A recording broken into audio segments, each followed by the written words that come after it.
नमस्कार दोस्तों, हमारे YouTube चैनल पर एक बार फिर आपका स्वागत है। मध्य प्रदेश अति शिक्षक भर्ती को लेकर आप लोग के लगातार बड़ी संख्या में कमेंट हैं।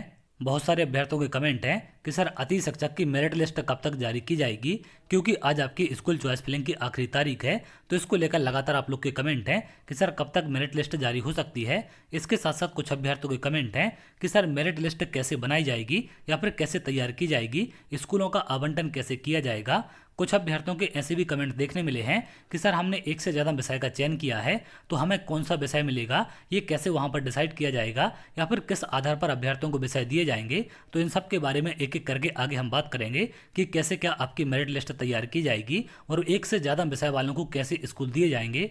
सबसे पहले अगर हम बात करें कि मेरिट लिस्ट आपकी कब तक जारी हो सकती है, तो जैसा कि आप जानते हैं विभाग की तरफ से जो पहले आदेश जारी किया गया था उसमें यहाँ पर जो आपको समय सारणी जारी की गई थी, इसमें आपकी जो स्कूल चॉइस फिलिंग की डेट थी ये 4 तारीख से लेकर 9 तारीख तक थी। उसके बाद आपकी 10 तारीख को ही मेरिट लिस्ट जारी की जानी थी, यानी कि जिस दिन आपकी स्कूल चॉइस फिलिंग की आखिरी तारीख थी उसके अगले दिन ही यहाँ पर मेरिट लिस्ट जारी करने का कहा गया था। लेकिन जैसे 9 तारीख को आखिरी तारीख आती है, 9 तारीख को एक नया आदेश विभाग की तरफ से जारी किया जाता है और यहाँ पर एक नई समय सारणी आपकी जारी हो जाती है। अब इसमें यहाँ पर साला विकल्प का चयन और इसको एडिट करने की डेट 12 तारीख कर दी गई थी, तो 9 तारीख से बढ़ाकर इसे 12 तारीख किया गया है, यानी कि आज आपकी स्कूल चॉइस फिलिंग की आखिरी तारीख है।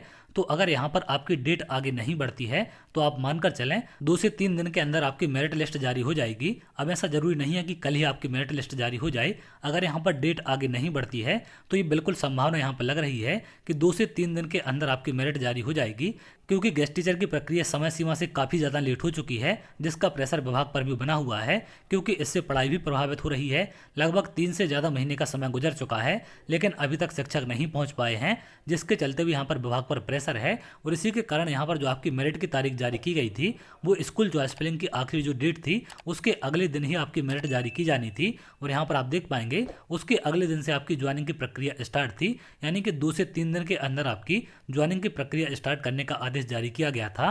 तो यहाँ पर भी आप मानकर चलें कि अगर आज आपकी तारीख आगे नहीं बढ़ती है तो 2 से 3 दिन के अंदर आपको मेरिट लिस्ट देखने मिल सकती है। अब अगर हम बात करें कि मेरिट लिस्ट कैसे बनाई जाएगी और एक से ज़्यादा विषय वालों को कैसे विषय दिए जाएंगे या फिर स्कूलों का आवंटन कैसे होगा, तो जैसा कि आपने अभी स्कूल की चॉइस फिलिंग की है, इसमें अलग अलग संख्या में सभी अभ्यर्थियों ने स्कूल चयन किए हैं। किसी ने 20 का सिलेक्शन किया है, किसी ने 50 का, तो किसी ने 100 से ज़्यादा स्कूल भी यहाँ पर सिलेक्ट किए हैं।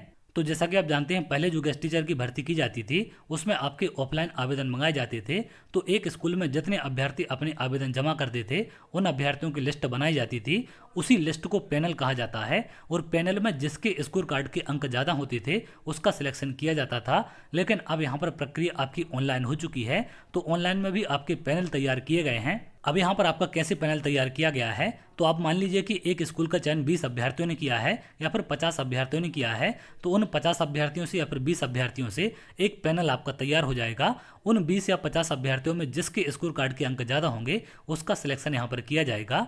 अब यहाँ पर मान लीजिए कि आपने इन 50-60 स्कूलों का चयन किया है और इसमें से आपको 8वें नंबर का स्कूल मिल जाता है। अब यहाँ पर 8वें नंबर का स्कूल मिलने के साथ साथ हो सकता है कि आपके 10वें और 11वें नंबर वाले स्कूल में भी स्कोर कार्ड में सबसे ज़्यादा अंक हों। तो यहाँ पर आप लोग का कमेंट हो सकता है कि क्या एक से ज़्यादा स्कूल यहाँ पर हमें मिलेंगे या नहीं मिलेंगे। तो आपको एक से ज़्यादा स्कूल नहीं दिए जाएंगे। आपने जो प्राथमिकता यहाँ पर चयन की है या फिर प्राथमिकता जो यहाँ पर आपने सेलेक्ट की है उसमें सबसे ऊपर जो स्कूल आपको मिल जाएगा सिर्फ उसी स्कूल में आपका नाम आएगा। जैसे 8वें नंबर का स्कूल आपको मिल गया है तो भले आपके 10वें और 11वें नंबर वाले में ज़्यादा अंक हैं, लेकिन 10वें और 11वें नंबर का स्कूल आपको नहीं दिया जाएगा, क्योंकि आपकी प्राथमिकता के आधार पर आपको पहले स्कूल मिल चुका है। तो 2 स्कूल में किसी भी अभ्यर्थी का नाम नहीं आएगा। एक स्कूल में चयन होने के बाद बाकी सभी स्कूल से उसका नाम हट जाएगा, जिससे कि वहां पर बाकी अभ्यर्थियों को मौका मिल सके और इस प्रकार से यहाँ पर आपकी मेरिट लिस्ट बनाई जाएगी। इसको लेकर आदेश भी आपका जारी कर दिया गया है, उसके बारे में आगे हम बात करेंगे। अब अगर हम बात करें कि अगर आपने एक से ज़्यादा विषय का चयन किया है तो आपको कैसे स्कूल दिया जाएगा या कौन सा विषय आपको दिया जाएगा, तो जिन भी अभ्यर्थियों के एक से ज़्यादा विषय हैं उन्होंने भी यहाँ पर इसी प्रकार की चॉइस फिलिंग की होगी। अब यहाँ पर हो सकता है कि पहले, दूसरे और तीसरे नंबर वाले स्कूल में आपने ऐसा स्कूल चुना हो जहाँ पर मैथ की वैकेंसी खाली है, उसके बाद चौथे और 5वें नंबर पर हो सकता है यहाँ पर आपने इंग्लिश विषय वाले स्कूल चुन लिए हों जहाँ पर इंग्लिश की वैकेंसी खाली है, तो यहाँ पर हो सकता है कि आपको मैथ का 2nd नंबर का स्कूल मिल गया है, तो अब यहाँ पर आपको इंग्लिश सब्जेक्ट के स्कूल नहीं दिए जाएंगे, क्योंकि आपकी प्राथमिकता क्रम के आधार पर आपने जिन भी स्कूलों का चयन किया है उसके आधार पर आपको 2nd नंबर का स्कूल मिल गया है जो कि आपके मैथ विषय का था। तो बाकी आपके कितने भी विषय के स्कूल नीचे सेलेक्ट हों उनमें से कोई भी स्कूल आपको नहीं दिया जाएगा, यानी कि प्राथमिकता के आधार पर जो भी स्कूल या फिर जो भी विषय का स्कूल आपको पहले मिल जाएगा उसी के आधार पर आपका चयन होगा और इसी प्रकार से बाकी अभ्यर्थियों के भी चयन किए जाएंगे। इसको लेकर विभाग की तरफ से आदेश भी जारी किया गया था। अगर आपने यहाँ पर देखा हो, सामान्य निर्देश में आपको जानकारी दी गई थी कि आवेदक का किसी एक पैनल में विद्यालय आवंटन होने पर दूसरे पैनल में विद्यालय आवंटन नहीं होगा। तो किसी भी एक पैनल में, पैनल का मतलब होता है कि एक स्कूल में जितने अभ्यर्थियों ने आवेदन किए हैं उन सभी अभ्यर्थियों की संख्या को हम पैनल कहते हैं। जैसे 50 लोगों ने आवेदन किया है एक स्कूल में, तो 50 लोगों का वहां पर पैनल बन जाएगा। अब उस पैनल में जिसके भी ज्यादा अंक होंगे उसको स्कूल मिल जाएगा। तो अगर एक स्कूल एक अभ्यर्थी को मिल जाता है तो दूसरे स्कूल में उसका नाम फिर नहीं आएगा, वहां पर बाकी जो 2nd नंबर पर अभ्यर्थी होंगे उनको वहां पर मौका मिलेगा। तो इस प्रकार से आपकी मेरिट लिस्ट यहाँ पर तैयार की जाएगी। अब आपने विषय में जिस भी विषय का पहले चयन किया है उसका स्कूल यदि आपको मिल गया तो बाकी विषय के स्कूल फिर आपको नहीं मिलेंगे, क्योंकि यहाँ पर आपकी प्राथमिकता के हिसाब से आपको स्कूल चॉइस फिलिंग करने का विकल्प दिया गया है। तो आपको जिस भी सब्जेक्ट में इंटरेस्ट है या फिर जिन भी स्कूलों का आप पहले चयन करना चाहते हैं उसके आधार पर आपने यहाँ पर प्राथमिकता दी है, तो इसमें आप किसी पर ब्लेम नहीं कर सकते हैं और ना ही किसी को इसका दोषी ठहरा सकते हैं कि आपने हमें ये स्कूल क्यों दिया है या फिर इस विषय का स्कूल क्यों दिया है। ये आपकी प्राथमिकता के आधार पर ही आपको दिया जाएगा। तो उम्मीद करते हैं यहाँ पर आपकी सारी चीज़ें क्लियर हो चुकी हैं कि एक अभ्यर्थी को सिर्फ एक ही स्कूल मिलेगा।